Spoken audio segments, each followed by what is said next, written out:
할렐루야. 한 주간 평안했습니까? 빌레몬서에 흐르고 있는 메시지의 핵심은 사랑입니다.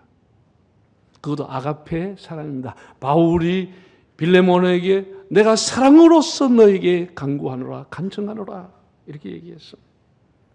여러분, 이 세상에는 용서가 아주 큰 개념입니다. 틀림이 없습니다. 용서보다 더 큰 개념은 용서를 품고 있는 사랑이라고 하는 겁니다. 사실 오네시모가 주인인 빌레몬으로부터 돌아가서 용서를 받았다고 한들 그 사람의 신분이 바뀌겠습니까? 여전히 노예요, 노비에 불과한 겁니다. 용서를 받아도 노비에 불과한 것입니다. 신분이 바뀌지 않아요. 그래서 바울은 이제 그를 더 이상 노예로 두지 말고 너의 형제로 대해주라. 사람의 신분과 계급을 뛰어넘는 것이 있다고 하면 그것도 사랑인 것입니다.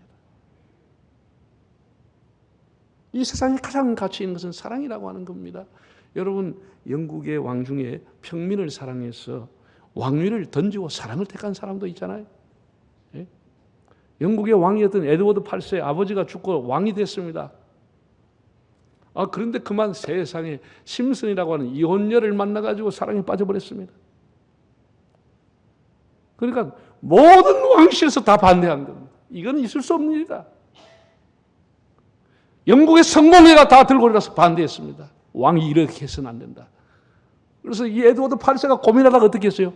왕관을 벗어 던지고 사랑을 선택하고 프랑스로 가버렸습니다. 그래서 평생을 보내버렸어요. 그래서 에드워드 8세는 왕관을 버리고 사랑을 선택한 사람이 됐습니다. 사랑은 용서도 신분도 사회제도도 다 뛰어넘는 최상위 개념입니다. 교회라고 하는 공동체는 당연히 우리가 선교의 공동체, 예배의 공동체, 봉사하는 공동체입니다. 거기에 머물러 있지 않고 그 근저에 가장 중요한 것은 사랑의 공동체인 것입니다. 교회가 사랑이 없으면 우리가 다 상처받고 깨어집니다. 다 무너지는 겁니다. 믿음과 소망과 사랑 중에 그 중에 제일이 뭐라고요? 그 중에 제일은 사랑이라. 네. 교회가 믿음이 대단해도 그 사람 믿음이 아무리 대단해도 사랑이 없으면 다 죽은 겁니다. 그건 공동체가 아닌 겁니다. 이 빌레몬서가 우리에게 주는 것은 사랑이 얼마나 귀한 것이냐라고 하는 것을 가르쳐주고 있는 겁니다. 본문에서 바울은 빌레몬에게 편지를 마지막 인사를 하면서 복음을 위해서 갇힌 사람들, 그 동역자들의 안부를 전하고 있습니다. 여러분들이 지금 누구의 동역자가 되어 있습니까? 여러분들이 누구와 동역하기를 원하십니까? 여러분들도 누구의 협력을 받고 있습니까? 그 동력자가 없이는 이룰 수가 없습니다. 오늘 성경 본문에 바울은 1차 로마 감옥에 있었을 때 5사람의 동력자를 소개하고 있습니다. 23절, 24절을 함께 읽어보겠습니다. 그리스도 예수 안에서 나와 함께 갇힌 자 에바브라와 또한 나의 동력자 마가, 아리스타고, 데마, 누가가 문안하느니라. 제일 첫 번째 에바브라라고 하는 사람이 나옵니다. 한번 골로새 1장 7절을 읽어보실까요? 이와 같이 우리와 함께 종된 사랑하는 에바브라에게 너희가 배웠나니 그는 너희를 위한 그리스도의 신실한 일꾼이요. 너희가 에바브라를 통해서 배웠다. 에바브라는 바울을 통해서 예수를 믿고 목회자가 되어서 골로새 교회 교역자로 섬긴 사람입니다. 그 골로새 교회를 목회하다가 바울이 로마옥에 갇혔다는 얘기를 듣고 세상에 1500km나 되는 그 먼 길을 배를 타고 와서 바울의 옥중을 바라지하고 주고 있습니다. 어떤 형제가 이런 형제가 있습니까? 어떤 사랑이 이런 사랑이 있습니까? 그래서 그가 기록한 에바브라를 통해서 들었던 골로새에 대한 얘기를 듣고 기록한 것이 골로새서입니다. 바울과 함께 끝까지 신실한 목회자로 함께 종된 사람으로 함께 감옥까지 갇혀있는 에바브라, 바울의 동역자라 이렇게 문안했습니다. 두 번째 나오는 사람은 나의 동역자 마가라고 했습니다. 이 사람은 여러분이 잘 아는 마가 요한이라고 하는 사람인데, 초대교회 예루살렘에 성령이 강림하실 때 그 집이 다락방, 그 집의 주인 아들이 마가 요한이라고 하는 사람입니다. 그리고 꽤 괜찮게 사는 사람이었습니다. 여러분이 지금도 가면 예루살렘 성 옆에 마가 요한이 살았다고 하는 다락방이 있습니다. 우리 한국 사람이 가지고 있는 개념의 다락이 아니고 유대인들은 2층의 개념을 다락이라 불렀습니다. 2층. 그러니까 집이 2층으로 되어 있는데 한 2층이 120-30명이 모일 수 있는 공간이니까 꽤나 부자였다. 꽤나 괜찮았다. 그런 생각이 듭니다. 이렇게 포실하게 자랐습니다. 이 마가는 마치 바울을 만나기 전에 오네시모처럼 한때 여러 사람을 실망시키고 바울에게도 쓸모없는 사람, 무익한 사람으로 찍혀있던 사람입니다. 사도행전 13장을 보게 되면은 바울이 이제 바나바와 함께 안수를 받고 세계 최초의 선교사라고 하는 이방인에게 문화가 다른 사람의 복음을 전하기 위해서 두 사람이 안수받고 출발했습니다. 그때에 마가라고 하는 사람이 수행원으로 동참을 했습니다. 그런데 뭐 가보니까 환영하는 건 없고 전부 돌 던지고 핍박하지요. 배를 타고 여행한다는 게 얼마나 육체적으로 힘든 일입니까? 이 포실하게 자란 마가 요한이 적응이 안 되는 거예요. 그래서 가다 중간에 그냥 이탈해서 집으로 가버렸습니다. 여러분, 이러면 같이 고생하고 일하는 사람 한 사람 중간에 가버리면 얼마나 김 빠지고 힘 빠집니까? 이게 마가라고 하는 사람이었습니다. 그래서 바울은 이 마가를 생각하면 계속 기분이 안 좋습니다. 모든 사람 힘을 뺐던 사람입니다. 그런데 두 번째 이제 선교여행을 다시 가게 됐는데 2차 선교여행에 바나바가 마가를 데리고 가자라고 하는 겁니다. 다시 기회를 주자라는 것이죠. 그런데 바울은 아주 원칙적인 사람입니다. 아니 지난번에 가서 우리한테 그렇게 많이 실망을 주고 상처 줬는데 그 사람을 왜 또 데리고 가려는? 나는 못 갑니다. 안 됩니다. 그래서 바울이 성경에 보면 심하게 바나바와 다퉜다 그랬습니다. 개인적으로는 자기의 은인과 같은 바나바에게 자기는 함께 할 수 없다. 그래서 두 사람의 선교사가 결별하게 되는 거예요. 이게 마가 때문에, 원인 제공자 마가 때문에 바나바와 바울이 헤어져서 복음을 전하러 가는 거예요. 그리고 세월이 지났습니다. 마가는 회개하고 신실한 주님의 제자가 되고 베드로의 제자가 됐습니다. 베드로는 마가에 대해서 이렇게 기록했습니다. 한번 볼까요? 베드로전서 5장 13절에 택하심을 함께 받은 바벨론에 있는 교회가 너희에게 문안하고 내 아들 마가도 그리하느니라. 얼마나 이 사람이 신실했는지 베드로가 마가를 이렇게 하셨어요. 내 아들을 마가라 이렇게 얘기했습니다. 자, 그 밑에 한번 또 디모데후서 읽어볼까요? 누가만 나와 함께 있느니라. 네가 올 때 마가를 데리고 오라. 그가 나의 일에 유익하니라. 자, 이렇게 마가가 거듭났습니다. 베드로의 그냥 제자 정도가 아니고 베드로가 편지를 써보낼 때 그는 나의 아들이다. 베드로의 믿음의 아들이 될 만큼 마가가 거듭나게 된 겁니다. 이 소식을 들었던 바울이 자기의 마지막 편지인 디모데후서 4장에 디모데에게 편지하기를 지금은 누가와 함께 있는데 그 마가를 데리고 오라. 내가 죽기 전에 마가를 보고 싶다. 데려오라. 그는 나의 일에 유익한 자다. 전에는 무익한 자였어요. 전에는 낙인 찍은 사람이었어요.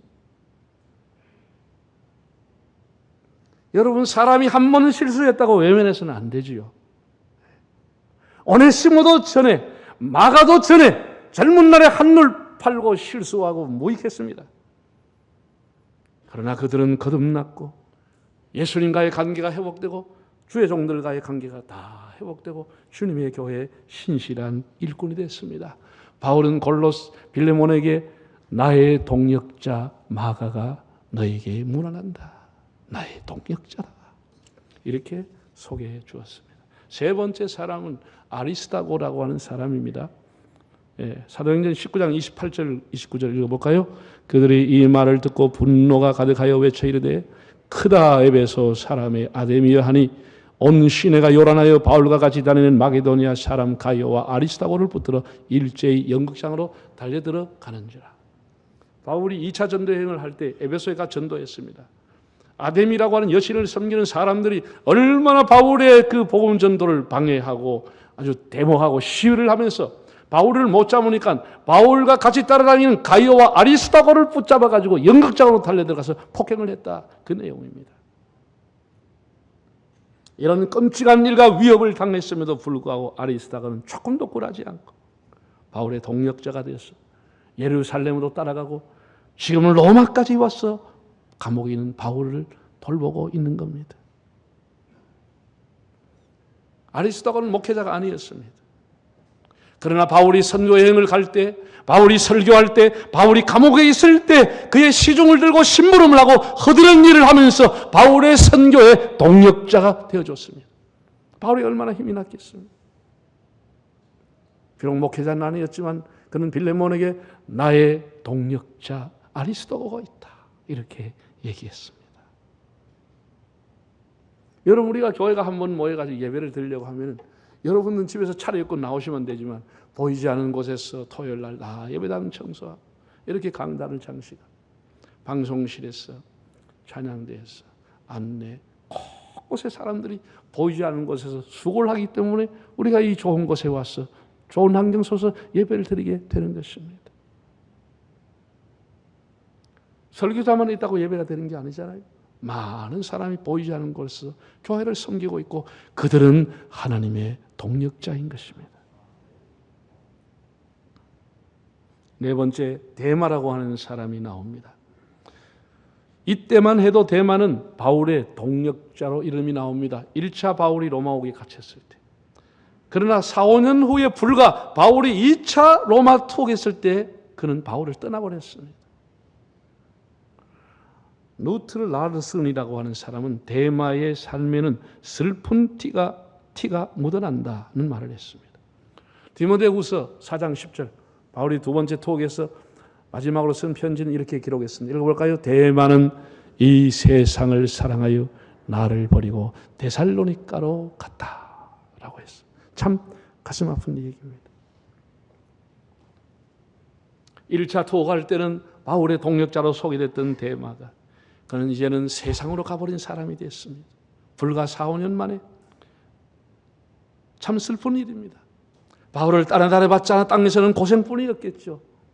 결국 믿음이 없으니 예수를 버리고 교회를 떠나고 바울을 떠나서 세상으로 가버린 것입니다. 가룟 유다의 후예가 되고 말았습니다. 그의 정욕과 탐욕과 세상의 욕심을 극복하지 못하고 그는 하나님을 떠난 사람이 됐습니다. 세상을 사랑해서 가버렸다.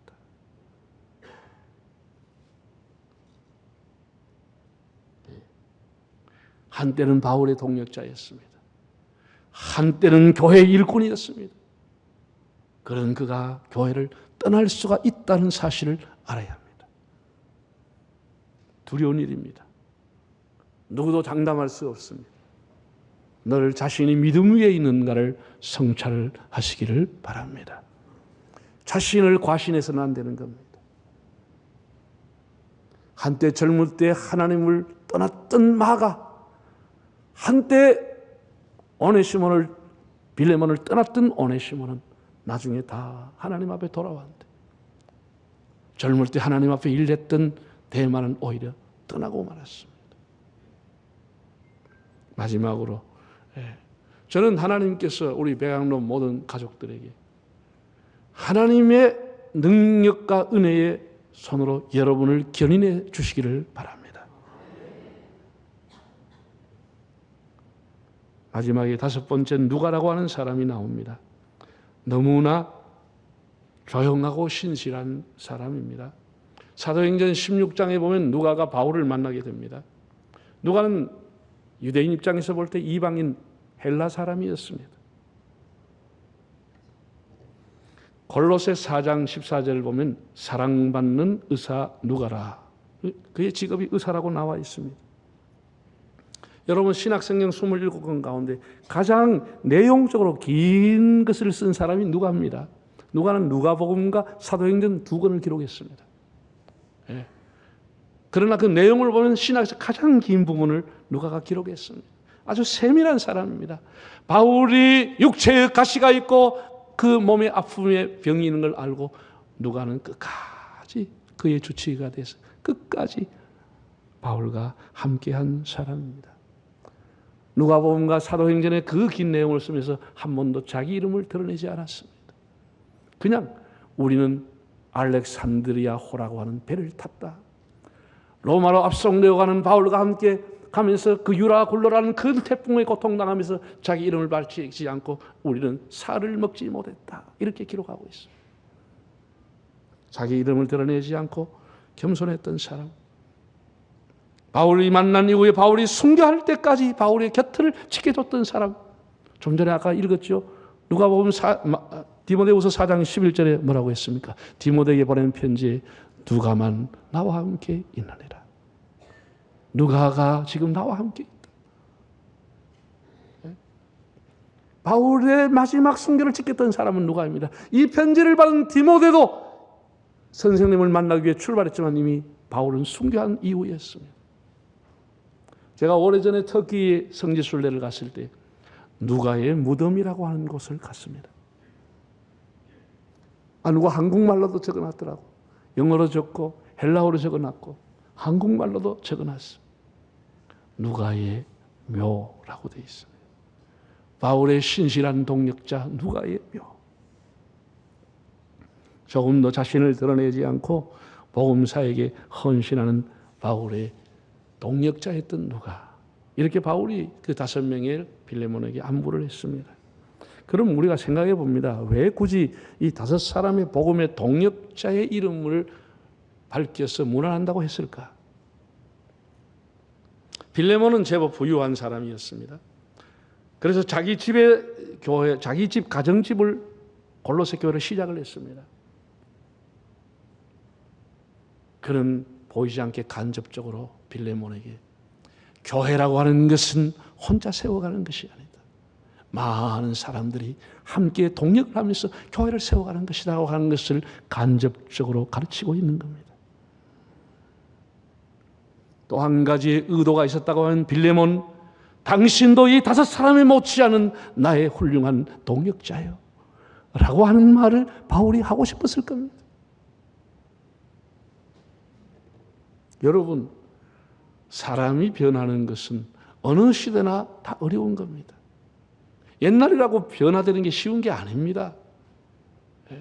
지금도 사람들이 거듭나고 예수 믿어도 변화되기 얼마나 어렵습니까? 옛날도 마찬가지예요. 제가 오래전에 읽은 책 중에 이런 책이 생각이 나네요. AD 100년경의 무명의 작가가 쓴 내용입니다. 그 내용은 요약하면 이런 겁니다. 나는 젊은 날 세계를 바꾸려고 꿈을 꿨다. 세월이 가면서 나는 우리나라를 바꿔야 되겠다고 생각을 했다. 이제 늙은 나는 내 가정이라도 바꾸려고 했는데 그것도 못했다. 그런 내용의 글입니다. 사람이 바꾼다는 게 이렇게 어려운 겁니다. 알아도 못 바꿨고 몰라도 못 바꾸는 겁니다. 바울은 빌레몬에게 이제는 복음의 동력자로 당신의 사고와 삶을 바꾸어서 오네시모를 더 이상 종으로 대하지 말고 형제로 받으라. 그런 내용을 이렇게 여러 동력자를 통해서 얘기하고 있는 겁니다. 그리고 바울은 마지막 인사를 은혜로 마무리하고 있습니다. 25절 우리 한번 보실까요? 우리 주 예수 그리스도의 은혜가 너희 심령과 함께 있을지어다. 바울은 빌레몬서를 시작하면서도 은혜와 평강이 있기를 바란다고 문안했습니다. 이 서신을 마칠 때도 주의 은혜가 여러분에게 있기를 바란다라고 끝인사를 했습니다. 사실 우리가 천국문에 들어갈 때까지 주님의 은혜가 함께해야 되는 겁니다. 은혜가 아니면 구원의 여정을 출발할 수도 없고 은혜가 아니면 우리의 여정을 끝맺을 수도 없는 겁니다. 우리의 시작과 끝은 은혜로 되어지는 겁니다. 은혜 아니면 살아갈 수가 없네. 호흡마저도 다 주의 것이니. 오늘도 아까 우리 찬송 불렀습니다. 은혜가 내게 족하다. 은혜가 족하다. 솔라 그라치아. 오직 은혜로. 오직 은혜로. 땅에 하나님의 집은 아무나 들어와서 예배하는 것이 아니고 하나님의 은혜를 입은 사람만이 이거 들어오는 것입니다. 우리가 영원한 하늘 집은 아무나 가는 것이 아니고 세상에서 무슨 업적을 남겼다, 무슨 이력을 남겼다, 그 사람이 가는 것이 아니고 하나님의 은혜를 입은 사람만이 천국문에 들어가는 것입니다. 여러분 각자에게 이런 은혜가 있기를 바랍니다. 우리는 다 죄인이고 우리는 부족하지만 주님의 은혜로, 영광나라 예수님의 은혜로 하나님 앞에 가는 것입니다. 은혜가 이렇게 중요한 겁니다, 여러분. 하나님의 예수 그리스도의 위대한 종이었던 바울은 첫 인사와 마지막 인사를 다 은혜로 했습니다. 베드로는 어떻게 했을까요? 주님이 세운 그 위대한 종 베드로, 주님이 그렇게 사랑했던, 품에 안았던 사도 요한, 그는 어떻게 우리에게 얘기했습니까? 베드로후서 3장 18절이 베드로가 남긴 마지막 말입니다. 그 마지막 말에서 그는 뭐라고 얘기했을까요? 화면을 볼까요? 베드로후서 3장 18절 오직 우리 주 곧 구주 예수 그리스도의 은혜와 그를 아는 지식에서 자라가라. 영광이 이제와 영원한 날까지 그에게 있을지어다. 베드로가 마지막 남긴 기절도 예수 그리스도의 은혜가 여러분에게 있기를 바랍니다. 이 환난의 시대에 예수의 은혜가 여러분에게 있기를 바란다고 축복했습니다. 성경의 가장 마지막 기절인 요한계시록 22장 21절 위대한 사도 요한이 남긴 마지막 말이 뭡니까? 읽어볼까요? 주 예수의 은혜가 모든 자에게 있을지어다. 은혜가 이렇게 귀한 것입니다. 은혜가. 이 편지를 받은 빌레몬이 어떻게 응답했을까? 궁금하지 않으세요? 안 궁금? 궁금하면 500원 내고. 이런 편지를, 이 간절하고 애절한 편지를 받았던 빌레몬이 어떤 반응을 일으켰을까? 네. 성경에는 쓰여 있지 않아요. 근데 확실한 것은, 아주 강력한 것은 빌레몬의 권면을 바울의 권면을 빌레몬이 받아들였다고 하는 강력한 증거는 빌레몬서가 성경에 기록되어 있다는 사실입니다. 만약에 이것을 빌레몬이 받아들였지 않았다면 빌레몬이 그 편지를 찢어버렸거나 불태워버렸을 겁니다. 소용없이 취급했을 겁니다. 헛소리라고 취급했을 것입니다. 그러나 많은 사람이 해람이 되고 이것이 오늘 성경에 기록되었다고 하는 이것의 강력한 증거는 빌레몬이 바울의 권면을 받아들였다고 하는 증거인 것입니다. 사랑하는 형제자매 여러분, 우리는 빌레몬서를 통해서 7번의 말씀을 집중해서 묵상했습니다. 그 내용은 이겁니다. 한때 누구나 다 실수할 수 있으니 기회를 주어라. 그 얘기입니다. 사람 위에 사람이 없고 사람 안에 사람이 없는 것이다. 그를 형제로 대하라. 그 내용입니다. 빌레몬 그대의 혼자서는 교회를 세울 수 없다. 여러 동력자와 함께 주님의 교회를 세워가라. 이것이 바울이 빌레몬서를 통해서 준 메시지입니다. 또 우리에게도 주고 있습니다. 하나님의 사랑, 예수 그리스도의 은혜, 성령님의 감동과 교제케 하심이 여러분 한 분 한 분을 빌레몬으로 세우시고 유익한 사람으로 거듭난 오네시모로 세우셔서 사랑과 은혜의 공동체 일원으로 살아가시기를 바랍니다.